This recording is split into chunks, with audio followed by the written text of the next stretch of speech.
Lá no Arrancar eu vou apresentar a vocês o conjunto de pauleiros em alumínio da Arrancar, lateral para falda.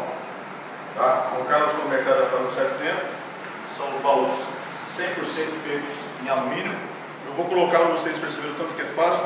Lembrando que cada moto tem a sua ferragem específica, toda cortada em aço a laser, bem forte e resistente, e é bem simples de colocar. Só encaixar, colocou a trava,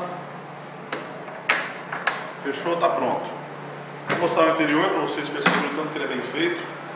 Percebe-se que ele tem a base forrada em borracha para o objeto não ficar batendo e danificar e também ficar fazendo barulho. E o da Arrancar é um dos únicos que acompanha essa cinta elástica para fixar ainda mais o objeto. É um produto extremamente bem acabado, do primeiro mundo, tem para diversas motos, e acompanhe o nosso site para vocês conhecerem a linha completa. Lembrando que também tem um traseiro, a gente está nessa moto, mas que tem específico também o traseiro, só tem o bagageiro, tem o traseiro, você fica com o conjunto completo.